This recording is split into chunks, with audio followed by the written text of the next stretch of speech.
Hello everyone, for OneWrestling.com. This is Bill Apter down here at Apter's Alley, where you're always welcome.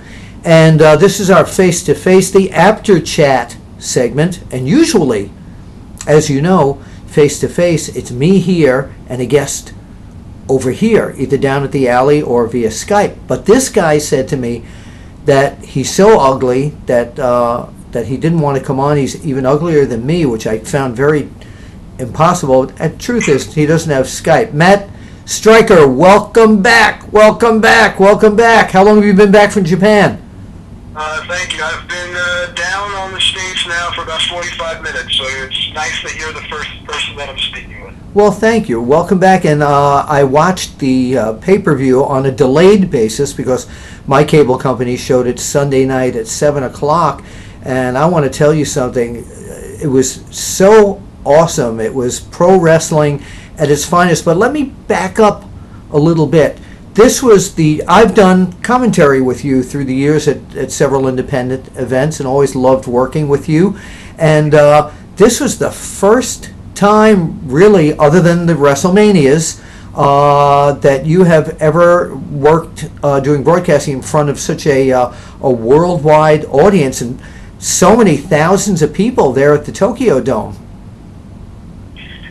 It's something where there are no words to describe it. You know, my time with WWE, my time with Lucha Underground has really helped to prepare me for just understanding that I think the Cold War in wrestling is over. And I think that it's okay now for us to start to break barriers and bridge promotions, because at the end of the day, we're all wrestling fans, no matter which banner we root for, so to speak. Something you said that has stayed in my mind since I heard you say it on the broadcast was that this is the best time in the world, in the universe, to be a wrestling fan.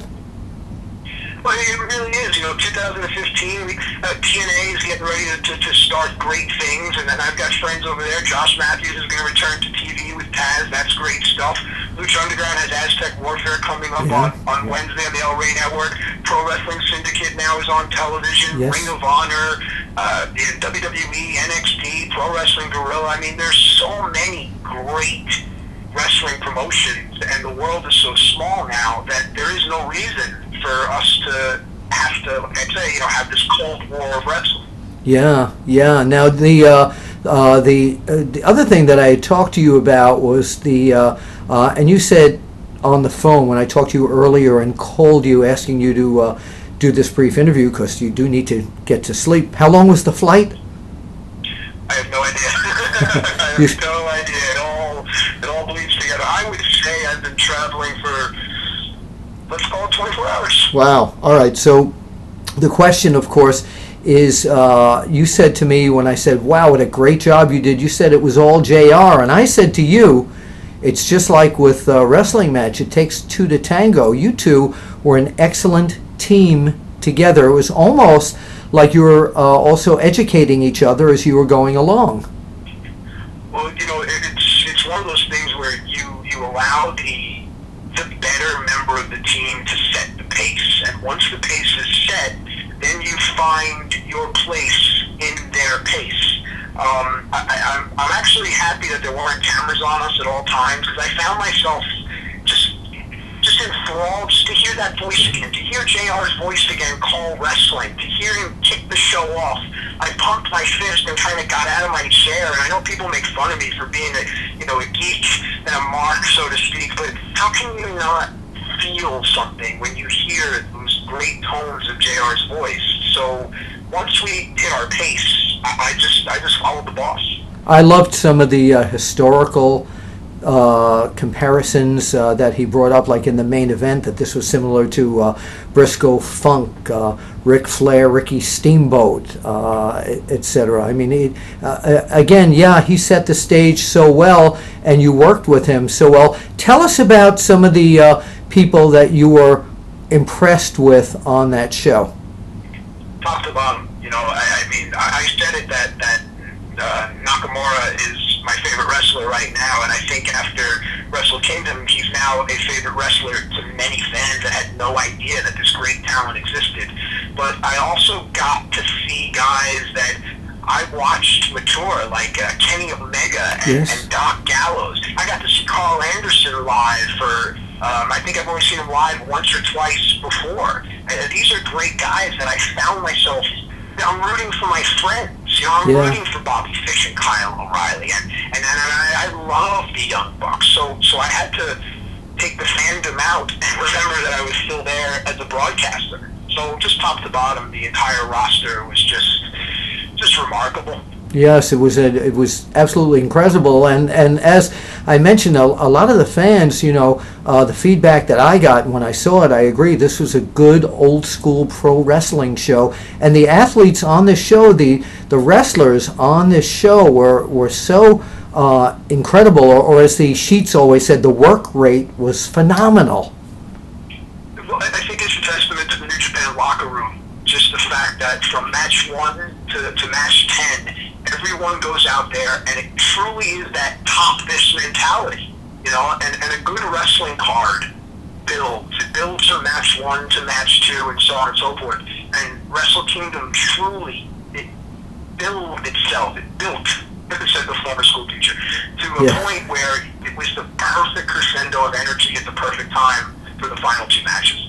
Tell us about when you arrived in Japan, about the fans. That I know you were there a few days before. Tell us about the reaction to you and JR, and of course, Global Force Wrestling actually was helped implement this entire event. Jeff Jarrett. Yeah, the first huge thank you goes to Jeff Jarrett, Scott D'Amore, Kevin Sullivan, Karen Jarrett, and the entire Global Force team for just having the idea, having the guts to go out and do this. Because even if it failed, let's say it failed miserably, at least they had the guts to try.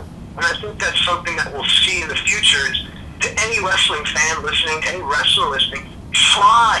What's the worst that happens? If you fail, you're right back where you were before you tried. But if you succeed, oh man, you never know. So first, my tip of my cap goes to them, Global Force. As far as the fans go, I was fortunate to compete for Pro Wrestling Noah this past August, and I made a lot of friends.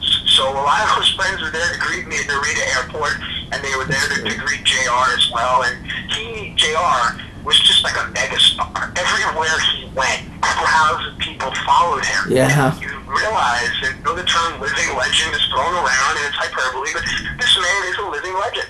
His voice is attached to the greatest wrestling moments in the last 30 years. Absolutely. And it's a testament to the fact that he still has the same passion today that he had when he was working for Bill Watson in Mid-South, or when he was calling, WCW Saturday Night. The passion has never waned for Jim Ross. Yeah, it's natural. It's just he sits down and it just comes out, doesn't it? Yeah, and those are greats. You know, I mean, whoever it is, I play pro hockey, I play ball and stuff, and you just know when guys are great. You know, you see them passing. JR's one of the greats, and you can dispute that. He certainly is. Did you feel intimidated at any time while you were sitting next to him? No, JR and I have worked together before. Good. I know that. It's the best part about it is this is something that the fans love to. Before the show goes on, he leans over and he just gives me a wink and says, "Let's go get him, kid." Yeah. And I mean, that puts you at such ease, you know, to have that guy wink at you and say, "Let's go get him, kid." It's let's go. You know? Was there any language barrier issues before the show, like back in the locker room when you guys were trying to get your notes in order, etc.? Yes, between JR and I, there was huge language barriers. I'm a New Yorker, and he's from no, because good line. Part, any help in translation, some of the guys, some of the foreigners would help us.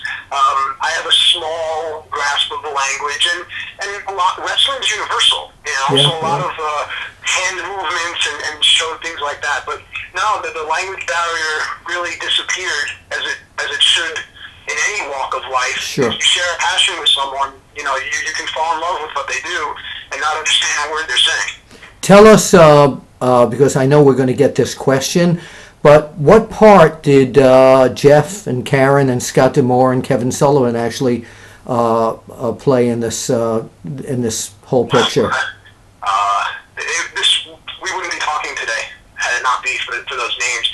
Jeff Jarrett, from what I understand, has done about 200 hours of media leading up to this night, and he had to wrestle too. A lot of people look past that. The guy still had to be a part of a huge match.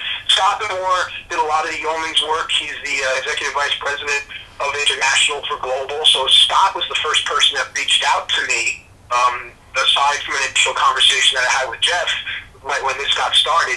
Karen Jarrett really was an integral part of this as well, because I think she helped keep everything together.